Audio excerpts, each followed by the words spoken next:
Sama-sama saya katakan amin. Salam semua. Salam. Bapak Ibu jangan terlalu terpengaruh dengan listrik ya. Saya berharap saudara tetap semangat. Katakan amin. Amin. Saya ingin mengkhotbahkan lanjutan dari seri khotbah saya tentang tahun baru ini. Dan minggu ini atau hari ini saya ingin menyampaikan kunci meraih janji Tuhan di tahun 2020. Kunci meraih janji Tuhan di tahun 2020. Bapak Ibu, saudara-saudara, kita buka Keluaran pasal yang ketiga. Bisa buka Alkitab saudara, gadget saudara. Keluaran pasal yang ketiga. Kita buka firman Tuhan. Ayat yang ke-37. Kalau Bapak Ibu bisa baca di situ. Keluaran 3. Bapak Ibu bisa baca sama-sama ayat yang ke-37. Bapak Ibu, mari kita bangkit berdiri dengan cepat. Keluaran pasal yang ketiga. Sudah Bapak Ibu? Atau lebih tepat kita baca ayat yang ini saja. Bapak Ibu saudara-saudara, kita baca ayat yang ke-1 saja. Ayat yang ke-1, Bapak Ibu. 1, 2, 3. Adapun Musa, ia biasa menggembalakan kambing domba Yitro mertuanya, imam di Midian. Sekali ketika ia menggiring ke seberang padang gurun, sampailah ia ke gunung Allah, yakni gunung Horeb. Stop sampai di situ Bapak Ibu sekalian. Duduk kembali. Keluaran pasal yang ketiga ayat 1 sampai ayat yang ketiga atau ayat ke-22 bercerita tentang bagaimana Allah mengutus Musa ke negeri yang baru, keluar dari Mesir. Namun pada akhirnya kita tahu bahwa ada satu janji yang minggu lalu kita dengar. Firman Allah berkata apa? Kamu akan pergi ke negeri yang apa? Melimpah dengan susu dan madu. Perhatikan baik-baik. Perjalanan orang Israel sebenarnya tujuannya adalah keluar dari Mesir dan pergi ke satu negeri yang baru, negeri yang tidak ada sengsaranya, tapi negeri yang disebut apa? Melimpah dengan susu dan madu. Sekali lagi saya tidak mau saudara terpengaruh ya. Kalau tidak terpengaruh dengan panasnya, saudara konsen terus ke firman Allah saja. Sekali lagi, Bapak Ibu dengar baik-baik. Janji minggu yang lalu Tuhan berkata bahwa Tuhan akan membawa kita kepada sebuah negeri, yaitu negeri yang penuh susu dan madu. Pertanyaannya adalah bagaimana supaya janji Tuhan itu tergenapi dalam hidup kita? Itu yang harus saudara ketahui. Jadi kalau saudara ketemu di tanggal 1 khotbah saya adalah kita akan sampai pada negeri yang telah Tuhan janjikan. Sebuah masa depan yang luar biasa, sebuah berkat yang luar biasa yang ada di depan kita. Tapi dengar baik-baik, janji itu tidak bisa langsung terjadi atas hidup saudara. Janji itu akan tergenapi kalau ada syaratnya. Selalu Tuhan bicara, dengar baik-baik. Selalu Tuhan bicara begini, ini berkatmu, ini syaratmu. Kalau saudara baca Alkitab selalu gitu. Tuhan selalu bilang begini, ini berkatmu, ini janjimu, tapi ini yang harus engkau lakukan. Begitu. Kalau saudara baca Alkitab selalu Tuhan bikin begitu.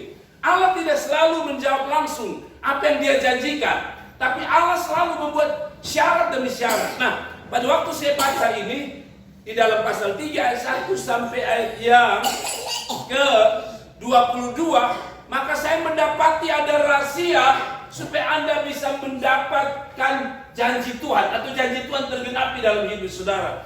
Pertama, rahasia pertama supaya janji itu tergenapi dalam hidup saudara, janji tahun baru maksudnya, bahwa Tuhan menyertai saudara, Tuhan memberkati saudara. Maka yang pertama, pesan saya adalah dengar, jalanilah dan kerjakan dengan baik apa yang sedang Tuhan percayakan. Dengan baik-baik, kunci pertama Anda dapat supaya janji Tuhan tergenapi dalam hidupmu, yaitu negeri yang penuh susu dan madu. Pertama, jalani dan kerjakan dengan baik apa yang sedang Tuhan percayakan. Coba ayat 1 kita baca ulang kembali. Adapun Musa, ia biasa menggembalakan kambing domba. Stop. Bapak Ibu lihat, Dia ini dari mana? Dari Mesir. Dari Mesir dia siapa Musa ini? Musa adalah anak angkat dari siapa? Raja Mesir. Berarti dia sempat hidup enak, betul ya? Di Mesir dia tidur di spring bed yang baik, tempat tidur yang baik, makan yang baik, dan dia punya kerja adalah ada di tempat-tempat wangi, tempat-tempat terhormat. Sekarang ketika dia punya persoalan, dia lari ke atas gunung Horeb atau dia ke Israel, dia dapat sebuah jabatan yang lebih rendah, yaitu apa? Menggembalakan kambing domba. Tapi Tuhan sudah kasih dia visi besar. Engkau akan bawa orang Israel keluar dari tanah Mesir ke mana? Tanah perjanjian, tanah susu dan madu. Tapi tidak dimulai dengan perkara hebat. Musa sebelum dia raih janji itu, Israel sebelum raih janji itu, dia harus kerjakan perkara yang dia kerjakan. Apa itu? Menggembalakan kambing domba. Perkara sederhana, perkara kecil, perkara hina, perkara yang tidak masuk hitungan. Dengar, janji Tuhan hanya akan tergenapi kalau saudara mengerjakan apa yang sedang Tuhan percayakan dalam hidup. Sebagai seorang hamba Tuhan, saya punya kerinduan menjadi pendeta besar, punya gereja besar. Tapi saya harus melakukan apa yang saya lakukan hari ini. Saya menyiapkan khotbah dengan baik, saya memberi makan jemaat, saya bisa mengerjakan apa? Kemarin kami dekorasi ini. Artinya apa yang ada di depan kita kerjakan. Nanti tunggu yang besar, tapi hari ini kerjakan apa yang ada di tanganmu. Sebagai seorang mahasiswa, belajarlah itu yang ada di depanmu. Belajarlah sungguh-sungguh supaya Anda bisa meraih mimpimu. Katakan amin.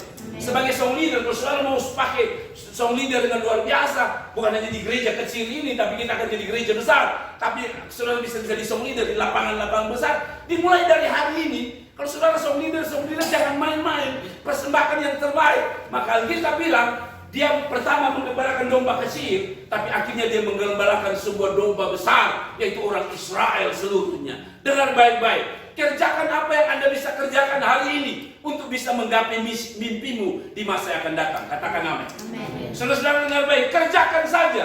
Sekali lagi, saudara yang punya bisnis, saudara kerjakan saja. Hari ini mungkin hanya orang bilang jual kue, balai gula, no problem. Hari ini saudara hanya bisa jual barang-barang kecil, no problem. Kalau itu yang bisa Anda kerjakan. Karena dari situ Tuhan bisa membesarkan. Katakan amin. Musa tidak peduli. Dia yang penting kerjakan ini. Domba ini dia kerjakan, dia rawat dengan baik. Karena Tuhan sedang mengajarkan dia ke depan, bahwa dengan merawat domba, Anda sedang merawat sesuatu yang luar biasa di depan. Dengan baik-baik. Apa yang engkau rawat hari ini, yang mungkin orang lain tidak peduli, orang lain tidak menghargai apa yang engkau kerjakan, no problem. Karena janji susu dan madu tetap akan ada diberikan kepada saudara. Katakan amin. Kerjakan saja. Kerjakan saja. Saudara-saudara, sekali lagi saya ingat waktu pelayanan dimulai dari gereja ini, kami belum punya musik lengkap, tapi saya bilang sama anak-anak saya, kerjakan yang bisa kita kerjakan. Apa itu? Anak-anak saya latih mereka bermain keyboard. Tapi yang lucunya adalah Jenny belum bisa feeling musik. Maka yang saya lakukan adalah apa yang bisa saya kerjakan? Pemain musik belum ada, sedangkan Jenny belum bisa main. Yang saya kerjakan adalah saya tulis di sebuah kertas lagu dari awal sampai akhir, lalu saya kasih kunci di situ, sehingga Jenny hanya mengikuti setiap kunci di tulisan itu. Jadi kalau sampai menyanyi seperti rusa misalnya, seperti rusa C ke E minor, maka dia bisa dikerjakan itu. Itu yang bisa kami kerjakan waktu itu. Hari ini dia bisa main karena pernah kami melakukan sesuatu yang kami kerjakan hari itu.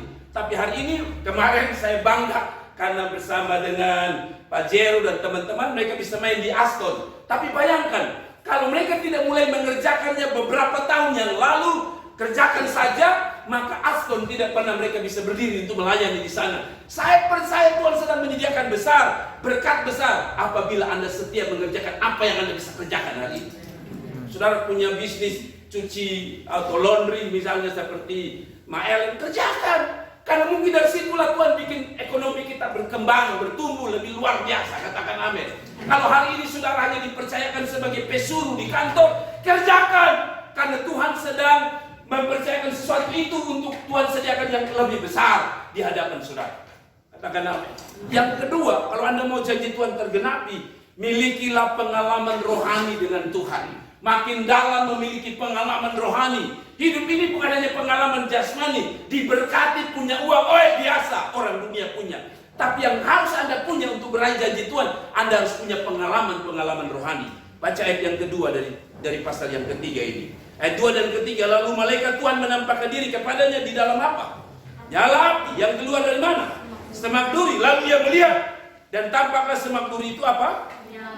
Menyala, tetapi Musa berkata, baiklah aku menyimpang ke sana untuk memeriksa penglihatan yang hebat itu. Mengapa tidak terbakar semak duri itu? Saudara lihat, ada pengalaman rohani. Sebelum dia dapat janji negeri yang baru, dia dibawa untuk mengalami pengalaman rohani pertama. Apa itu? Melihat semak duri terbakar atau menyala tapi tidak terbakar. Ini pengalaman rohani pertama. Dengar baik-baik. Saudara harus mau mengalami pengalaman-pengalaman rohani di dalam hidup saudara. Saya bilang sama anak saya, jadi saya bilang, lu pimpin pujian biasa. Semua orang bisa pimpin pujian. Dan saya tidak mau lu punya pimpin pujian gaya begitu. Apa maksud saya? Saya bilang sama dia, lu bisa nyanyi bagus, lu bisa kasih suara bagus. Tapi kalau orang tidak merasakan hadirat Tuhan, maka sia-sia lu pimpin pujian. Artinya gini, saudara dengar, Anda harus punya pengalaman rohani. Waktu Anda memimpin pujian misalnya, orang berkata, wow, ketika dia memimpin pujian, saya merasakan hadirat Allah, saya merasakan kuasa Tuhan menjamah saya. Itu yang disebut pengalaman rohani. Setiap kita harus punya pengalaman rohani dalam hidup kita. Bagi saudara-saudara yang iman saudara lagi kerdil kecil, saudara punya pengalaman dengan Tuhan. Misalnya, ketika saudara ada dalam persoalan berat, saudara tahu bahwa tidak ada jalan keluar, saudara bilang sama Tuhan, Tuhan ini kesempatan saya mau mengalami pengalaman rohani bersama dengan Tuhan. Orang-orang yang mengalami pengalaman rohani, biasanya bukan hanya lebih rohani, tetapi mereka akan melihat hal-hal yang luar biasa dalam hidup mereka. Para pengkhotbah terkenal, Reinhard Bonnke, Billy Graham, semua dimulai punya pengalaman rohani. Apa itu? Berjumpa dengan Tuhan. Dengar baik-baik. Musa tidak bisa jadi besar kalau dia tidak punya pengalaman khusus pribadi berjumpa dengan Tuhan. Katakan apa?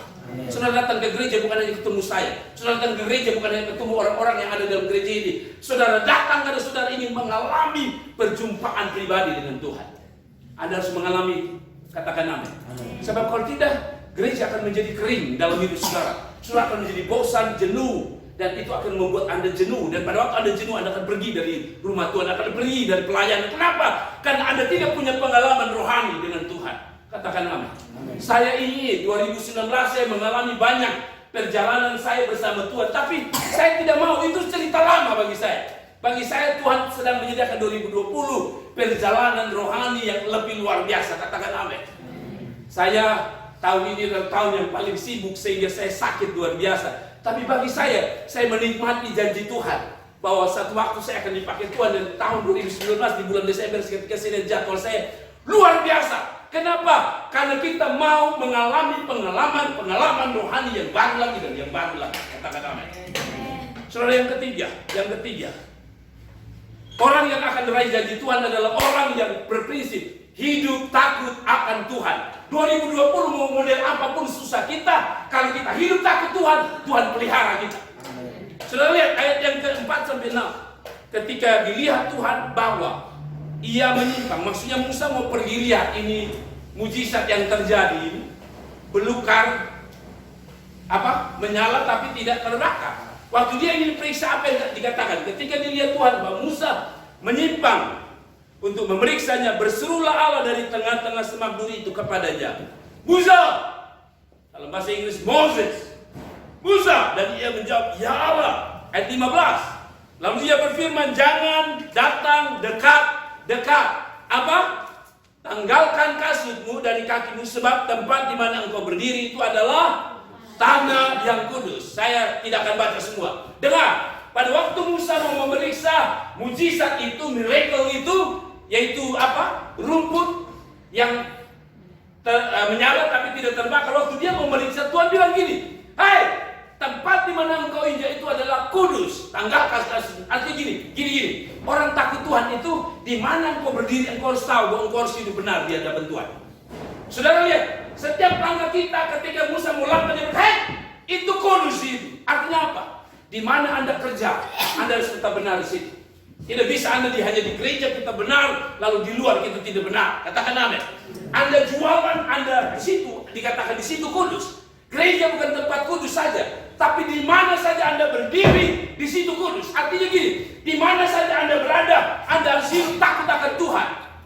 Mau dekat istri, atau jauh dari istri, mau jauh dari suami, atau jauh dari keluarga, Anda harus tahu bahwa tempat itu tetap kudus. Dan Anda harus hidup takut Tuhan. Itu yang prinsipnya. Orang yang takut Tuhan, dia tidak, maaf kata, dia tidak bertopeng. Artinya hari ini dia hidup benar, besok dia hidup kacau. Tidak. Alkitab bilang tempat di mana mau injak. Setiap kalian mau injak itu kudus. Bukan hanya ketika kita ada di mimbar kita kudus. No. Pada waktu Anda keluar dari sini, Anda juga harus tetap benar. Ada amin. Pada waktu Anda tidur di kamar Anda harus tetap benar. Katakan amin. Pada waktu Anda mengendarai mobil, Anda harus tetap benar. Katakan amin. Ketika Anda berhenti melayani untuk memain musik dan Anda harus bekerja, Anda harus tetap benar di sana. Karena itu akan membuat janji Tuhan tergenapi dalam hidupmu. Katakan amin. Saudara lihat, setiap kali dia mau injak Tuhan, itu kudus. Itu kudus. Dan saya mau bilang sama saudara, hidup benar bukan hanya di gereja, tapi dimanapun Anda harus tetap hidup benar. Karena saya tidak melihat Anda, tapi Tuhan melihat Anda. Saudara lihat, Musa tidak tahu bahwa tempat itu kudus, tapi Tuhan bilang gini, itu kudus. Saudara lihat, yang lihat siapa? Tuhan. Mata Tuhan selalu ikut saudara. Saya bisa jauh dari istri, dan saya bisa melakukan yang tidak benar dari istri dan anak-anak saya. Tapi yang saya tahu, saya ada kamera surga yang mengikuti saya kemana saya pergi. Dan saya harus tetap hidup benar. Katakan amin. Ada amin. Godaan selalu ada, tapi Anda harus tetap jaga. Jaga hidupmu takut akan Tuhan. Katakan amin. Orang takut Tuhan tidak kenal gelap dan terang. Maksudnya gini, kan ada orang kalau dia di tempat-tempat terang, dia bisa hidup benar. Lampu menyala, dia bisa hidup benar. Lampu ada. Tapi ketika orang-orang muda ada di tempat gelap, dia bisa gelap. Tapi saya mau bilang sama saudara, mau di gelap, mau di terang, kalau engkau sadar bahwa Tuhan ada di situ, engkau pasti hidup benar. Ada amin. Mau curi, ada Tuhan yang lihat. Mau ambil barang orang, ada yang lihat. Saya harus bicara dengan saudara begitu karena begini, saudara. Ternyata di gereja orang bisa kudus, tapi di luar orang bisa kudus. Saya kasih contoh sederhana. Beberapa orang sudah mengeluh di gereja ini. Flash disk hilang di atas mobil. Anak saya kacamata hilang sampai hari ini. Ada yang HP hilang. Artinya gini, saya percaya Anda di sini Anda tidak berani ambil ke dalam rumah Tuhan. Tapi ketika Anda keluar, ingat di halaman itu juga kudus. Jangan ambil barang orang. Katakan amin. Saudara keluar sini nyembah Tuhan, tapi ketika sudah keluar, lihat ada orang punya uang di atas mobil, saudara ambil. Orang-orang kacamata saudara ambil, saudara orang flash disk. Bapak Pace sudah 2 kali dia punya kehilangan flash disk di situ. Artinya gini, saudara harus tahu bahwa kudus bukan hanya di ruangan yang kotak kecil ini. No, ketika Anda keluar, Anda harus tetap takut Tuhan. Amin. Jangan ambil barang milik orang. Anda sedang undang kutub dalam hidup saudara. Katakan amin. Oke, yang keempat. Saya cepat karena ini panjang. Saya cepat. Yang keempat, milikilah hati yang sama dengan Tuhan. Yaitu hati apa? Hati yang mau melayani. Orang yang mau dapat janji Tuhan harus punya hati melayani. Katakan amin. Ayat pasal 7 dan 8. Saudara lihat ayat 7 dan 8. Firman Allah berkata apa di sana? Ayat 7 dan 8. Dikatakan Tuhan memperhatikan dengan sungguh-sungguh kesengsaraan umatnya di tanah Mesir. Dan aku telah mendengar seruan mereka yang disebabkan oleh apa? Pengerah-pengerah mereka. Ya, aku mengetahui penderitaan mereka. Ini Tuhan. Beban dia untuk melayani umat Israel yang ada di Mesir besar sekali. Ayat 8. Sebab itu aku telah turun untuk melepaskan mereka dari tangan orang Mesir. Dan menuntun mereka keluar dari negeri itu. Satu negeri yang baik dan luas. Suatu negeri apa? Berlimpah-limpah susu dan madunya. Ke tempat orang Kanaan, orang Het, orang Amori, orang Feris, dan orang Hewi, dan orang Yebus. Sudah lihat ini. Tuhan punya beban apa? Melayani orang Israel, umatnya. Musa ternyata sama di pasal 2. Kalau saudara mundur pasal 2 ayat 11, saya baca saja untuk saudara.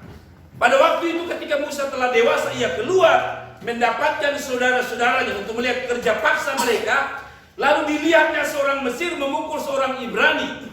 Seorang dari saudara-saudaranya, seorang Ibrani itu seorang Israel ya. Ia menoleh ke sana dan ke sini. Ketika dilihatnya tidak ada orang, dibunuhnya orang Mesir itu dan disembunyikannya mayat dalam pasar. Jadi gini, Tuhan punya hati melayani orang Israel. Mereka terlalu menderita lama di Mesir. Sekarang Musa lihat orang Israel dipukul, ditekan. Musa punya beban. Saya mau kasih keluar. Sama.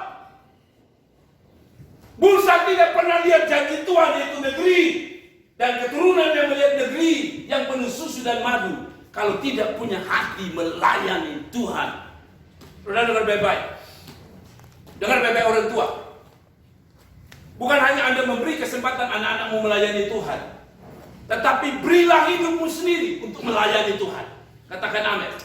Sebab orang yang melayani Tuhan, Alkitab bilang 1 Korintus pasal 15:58, segala jeripayamu dengan Tuhan tidak ada yang sia-sia, semua diperhitungkan Tuhan. Ya saudara, orang yang melayani Tuhan jangan pikir Anda buang waktu. Waktu Anda latihan setiap Sabtu, Anda jangan pikir Anda buang waktu. Waktu Anda song leader, singer, Anda jangan pikir Anda buang waktu. No! Justru Anda sedang menabur di sorga. Benih itu sedang engkau tabur. Dan kalaupun engkau tidak melihat itu hasilnya dalam hidupmu, keturunanmu akan melihat. Musa akhirnya tidak bisa lihat tanah-tanah, betul? Betul. Tapi saudara tahu keturunan Musa bisa melihatnya. Kenapa? Karena Musa punya hati melayani Tuhan. Dengan baik-baik. Tidak ada kata sia-sia untuk orang-orang yang melayani Tuhan. Hari ini Anda belum melihat jelas. Tapi kelak Anda akan melihat susu dan madu dilimpahkan di atas anak cucu dan cicit. Katakan amin. Saya sudah lihat banyak orang-orang tua dulu di mana mereka melayani luar biasa. Sekarang anak-anak mereka diberkati dengan luar biasa. Minggu yang lalu atau beberapa minggu lalu saya kasih contoh keluarga Sanam. Saya coba-coba bukan tanya, mereka cerita bahwa mama daripada keluarga Sanam ini setiap kali anak-anak pergi, mamanya melayani Tuhan. Saya juga kenal keluarga Tosela. Mama Malelak tahu tempat di mana saya pernah kos. Anak-anaknya semua pegawai luar biasa diberkati. Sampai cucu-cucunya mereka diberkati hari ini. Saya tanya rahasia apa? Ternyata rahasianya sederhana. Orang tua mereka melayani Tuhan. Dengan cara apa? Mereka tidak khotbah, saudara-saudara. Papanya seorang sopir di Telkom. Tapi setiap kali dia ada tugas, dia cari hamba Tuhan yang mau KKR ke kampung-kampung. Tahun-tahun itu susah ada oto, susah ada mobil. Dia bilang, siapa saja hamba Tuhan yang mau pergi, naik dengan saya siap antar. Yang kedua, rumah mereka waktu itu belum terlalu besar seperti sekarang. Tapi setiap rumah itu dibangun hanya untuk apa? Untuk setiap hamba Tuhan dari kampung-kampung manapun datang ke Kota Kupang, mereka harus beristirahat baik di rumah itu. Mereka melayani, mereka tidak pernah pikir apa yang terjadi. Hari ini anak-anak mereka diberkati oleh Tuhan. Dengar jemaat. Jangan pernah mengeluh, apalagi ngomel kalau ketika Anda ditugaskan melayani Tuhan. Apa saja kerjakan, karena mata Tuhan sedang melihat ke depan untuk kehidupan. Amen. Saya tidak tahu anak-anak saya jadi apa, tapi bagi saya ajar mereka melayani. Orang Kupang bilang frek. Tidak peduli apa yang terjadi di depan, saya tidak peduli. Yang saya mau ajar mereka adalah bantu saya melayani. Dan saya percaya Anda yang sedang melayani, Tuhan sedang hitung kehidupan. Amen. Yang kelima, orang yang akan dapat janji Tuhan bukan orang yang sembarang. Alkitab bilang orang yang rendah hati. Orang yang rendah hati. Baca ayat 11. Sudah lihat. Tapi Musa berkata kepada Allah, siapa aku ini? Musa tidak berani sombong, walaupun dia yang diutus. Tapi Musa tidak berani tepuk dada. Itu makanya Tuhan pilih saya. No, dia berkata, siapa aku ini Tuhan? Musa punya hati yang rendah di hadapan Allah. Jangan pernah sombong. Janji Tuhan tidak pernah terjadi atas diri orang yang sombong. Mungkin kita tidak sombong dalam pengertian begini, karena kita tidak punya sesuatu. Kan biasa itu kalau orang yang sombong itu rata-rata karena dia punya sesuatu. Misalnya dia ganteng maka dia sombong, dia kaya maka dia sombong, dia punya jabatan maka dia sombong, betul ya? Tapi ternyata orang sombong tidak selamanya orang model begitu. Waktu Anda dengar firman Allah lalu Anda berontak, Anda sombong. Waktu Anda dengar firman Allah lalu Anda tidak terima firman Allah, Anda sombong. Kenapa? Kan Anda lebih tahu dari firman Allah. Saudara mengerti? Musa tidak pernah sadar bahwa dia Musa tidak pernah berpikir bahwa dia orang hebat, walaupun dia dipilih Tuhan. Saudara sadar bahwa kalau kita pelayanan dengan baik itu bukan karena kita hebat, bukan karena kita bisa, tapi itu penghormatan dari Tuhan. Itu anugerah dari Tuhan. Saya bisa berdiri di sini bukan karena saya bisa dong, karena anugerah. Makanya jangan pernah ada yang sombong bahwa oh saya bisa pelayan. No. Kadang-kadang saya satu waktu pelayanan dan saya suka kasih naik foto dan orang berpikir saya sombong. No, maksud saya begini, saya justru kasih tahu orang lain bahwa saya dapat anugerah. Kenapa? Karena kalau bukan Tuhan, saya tidak bisa berdiri di tempat-tempat hotel, di pulau-pulau di Indonesia. No, kalau bukan anugerah. Anda harus sadar bahwa hidup orang yang mendapatkan janji Tuhan adalah orang yang rendah hati. Orang yang rendah hati, salah satunya pasti suka beribadah kepada Tuhan. Saudara baca ayat yang ke-12. Lalu firman-Nya, aku akan menyertai engkau. Inilah tanda bagimu bahwa aku yang mengutus engkau. Apabila engkau telah membawa bangsa itu keluar dari tanah Mesir, maka kamu akan beribadah kepada Allah di gunung ini. Orang yang rendah hati itu pasti orang yang suka beribadah. Ada orang berkata begini, beribadah? Buat apa beribadah? Orang beribadah itu kan orang suci semua. No, salah. Kalau menurut saya salah. Saya beribadah karena saya menyadari saya bukan orang suci. Saya memerlukan Tuhan. Justru menurut saya orang sombong itu orang yang tidak mau beribadah. Karena dia rasa dia mampu. Dia rasa dia bisa. Saya beribadah karena saya rasa hidup saya tidak bisa tanpa Tuhan. Ada amin. Anda tidak bisa berkata bahwa ada orang berkata gini. Ya, orang yang datang ke gereja adalah orang sempurna. Terbalik. Saya justru menyadari saya tidak sempurna. Saya memerlukan Tuhan dalam setiap ibadah saya. Maka terbaliklah. Orang yang tidak datang ibadah itu adalah orang yang sombong. Karena dia merasa dia sempurna. Jadi kalau ada orang bilang gini, kita semua ke gereja, dong di gereja semua sempurna. Salah! Saya justru merasa saya tidak sempurna. Saya beribadah karena saya memerlukan Tuhan. Terbalik, kalau saudara pergi jauh dari Tuhan, Anda yang sombong. Ada katakan apa? Dan Anda tidak akan pernah lihat janji Tuhan tergenapi dalam hidupmu. Saya cepat. Yang keenam, selalu minta penyertaan Tuhan. Selalu minta apa?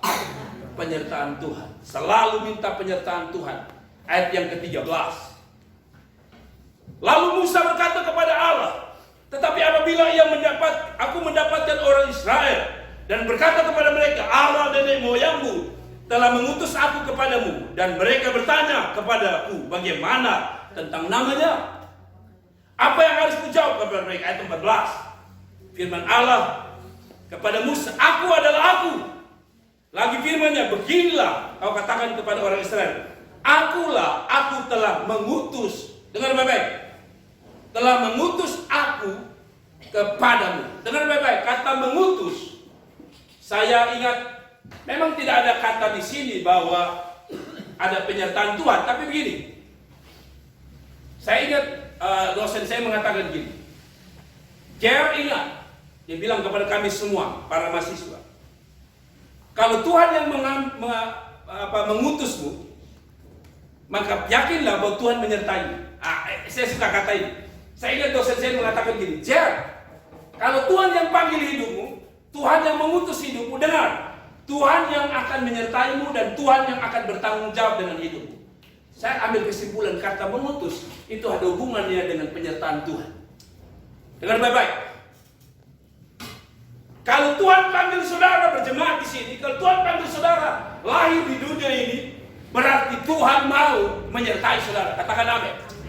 Tuhan panggil saudara, berarti Tuhan menyertai saudara. Saya ingat waktu awal-awal pelayanan, bahkan kadang-kadang sampai hari inilah, setiap kali ada tempat besar, pelayanan besar, tempat baru, saya sedikit grogi. Dan saya suka dengan perasaan itu. Kenapa? Supaya saya selalu minta penyertaan Tuhan. Terus kemarin di Aston, saya sebenarnya sudah biasa khotbah di Aston, tapi kami pakai ruangan kecil. Waktu dikatakan itu di ruangan besar, saya berpikir bahwa yang hadir pasti bukan orang-orang, maaf kata, bukan orang-orang bodoh saja, bukan orang-orang miskin, ada orang berduit. Dan saya berpikir, Tuhan, saya tidak mau berdiri di situ lalu sia-sia. Saya mau orang diberkati oleh Tuhan. Maka yang saya minta adalah, Tuhan, tolong saya Jangan biarkan saya berdiri di atas mimbar itu kalau Tuhan tidak menyertai.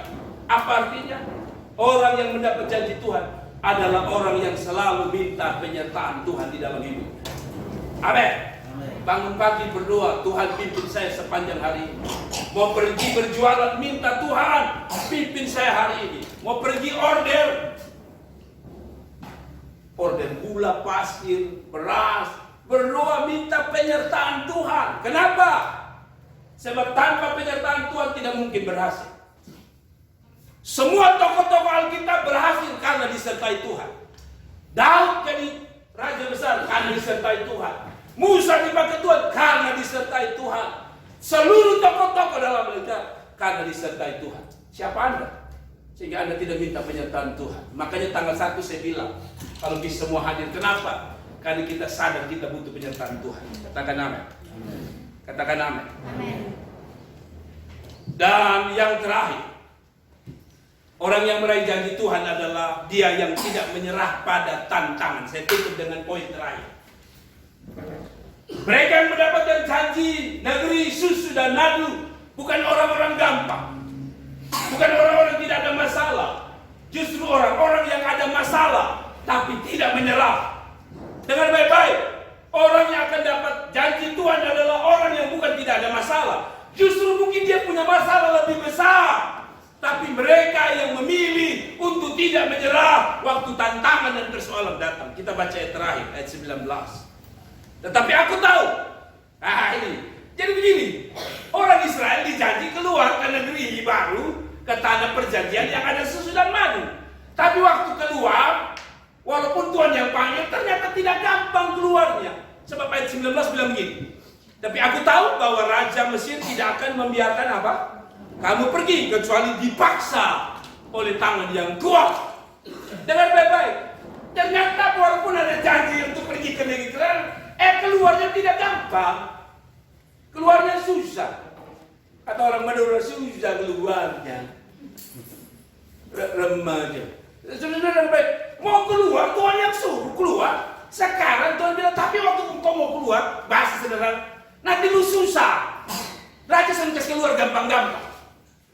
Raja tidak akan kasih keluar kamu gampang-gampang. Kenapa? Karena sesuatu yang besar itu pasti susah dapatnya. Yang paling gampang itu biasanya murah. Betul? Yang gampang itu pasti murah.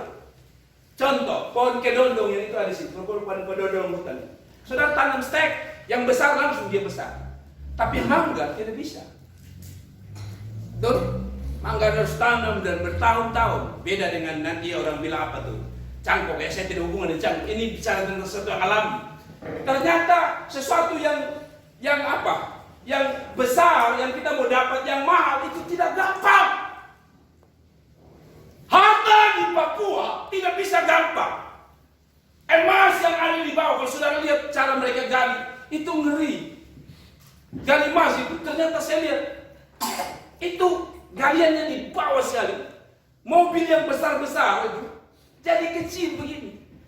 Dibanding lubang yang akan digali untuk emas. Perkara besar, perkara mahal, perkara mulia tidak dapat dengan gampang. Harus dengan proses yang kadang-kadang menyakitkan hidup. Katakan amin. Kalau saudara mau hidupmu diberkati, dengar baik-baik.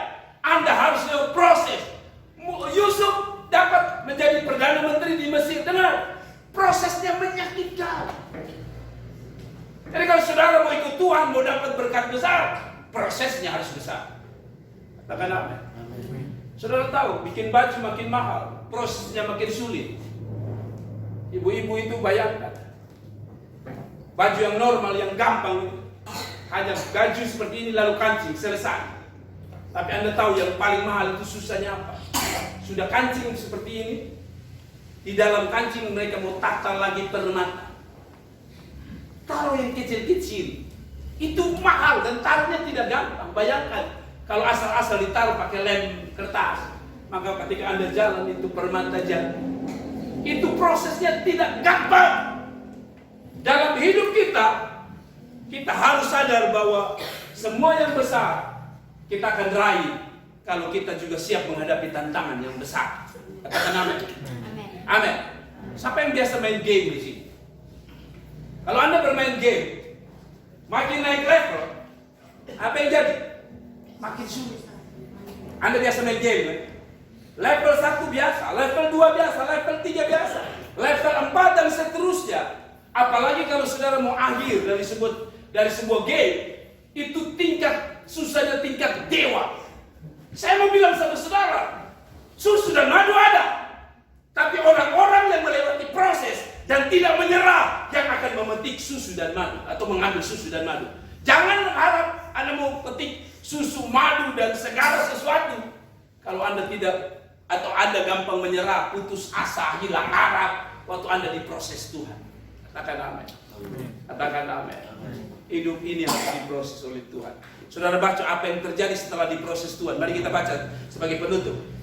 Tetapi aku akan mengacungkan tanganku dan memukul Mesir dengan segala perbuatan yang ajaib yang akan kulakukan di tengah-tengahnya. Sesudah itu ia akan membiarkan kamu pergi. Dengar, ada waktu kamu akan pergi, tapi kamu harus melewati proses tantangan itu, yaitu Raja Mesir. Yang kedua, ayat 21, dan aku akan membuat orang Mesir bermurah hati terhadap bangsa ini, sehingga apabila kamu pergi tidak dengan tangan hampa. Mulai, kalau sudah hadapi masalah, pertama Tuhan bilang, aku akan angkat tanganku dan menyertaimu. Itu janji Tuhan yang kedua. Yang pertama. Yang kedua, dia bilang, kalau kamu keluar, kalau kamu bisa hadapi Raja Mesir yang penuh tantangan ini, kamu keluar, dia bilang, kamu tidak keluar dengan tangan hampa.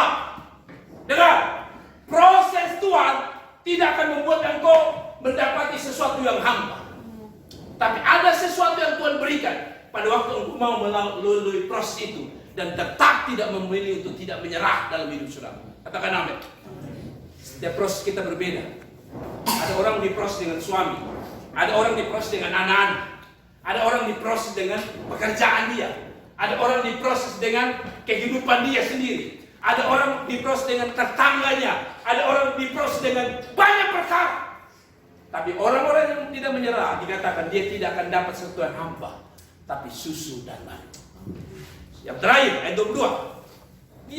Tetapi tiap-tiap perempuan harus meminta dari tetangganya dan dari perempuan yang tinggal di rumahnya barang-barang berharga. Bayangkan gini, saudara lihat gini, sebelum dapat susu dan madu mereka sudah dapat apa nih? Perak, emas, kain-kain yang kamu akan kenakan kepada anak-anakmu lelaki dan perempuan. Demikian kamu akan merampasi orang Mesir itu. Saudara ingat baik-baik. Sebelum mereka dapat ini, mereka harus hadapi 10 tulah. Masih ingat ya? Mereka pikir gini, oh Tuhan susun pasti kita keluar. Ini saat kita pas mau keluar, Raja bilang apa? Tidak! Maka tulah jadi. Sudah lihat ya? Lalu pikir yang kedua, Raja Mesir bertobat. Tidak! Kedua, mereka pikir, ini mungkin yang kedua, kita keluar. Waktu mau keluar ada tantangan, dapat tantangan kedua. Alkitab bilang 10 kali tantangan, yang saya sebut sebagai 10 tulah. Betul ya? Dan setelah 10 tulah, mereka bertahan. Mereka bertahan dalam penderitaan itu. Alkitab bilang, mereka keluar tanpa hampa. Mereka keluar bawa perak dan emas. Dan mereka banyak dapat emas dan perak di negeri susu dan madu yang sedang menanti mereka. Terjemahannya sederhana. Kalau Anda mau lihat sesuatu dalam hidupmu, jangan menyerah dengan hidup ini. Katakan amin. Kalau saudara mau lihat keluargamu dipulihkan, jangan menyerah dengan doa-doamu. Kalau saudara mau supaya hidupmu diberkati, jangan menyerah dengan penyerahanmu kepada Tuhan. Karena ada waktunya Tuhan akan menyatakannya dalam hidup saudara. Tuhan Yesus memberkati saudara. Kesimpulan saya, bersiap-siaplah untuk meraih janji Tuhan di tahun 2020. Karena janji itu tidak untuk orang lain, untuk Anda yang khususnya mendengar firman-Nya pagi hari ini. Amin. Mari kita bangkit berdiri dan kita berdoa bersama-sama.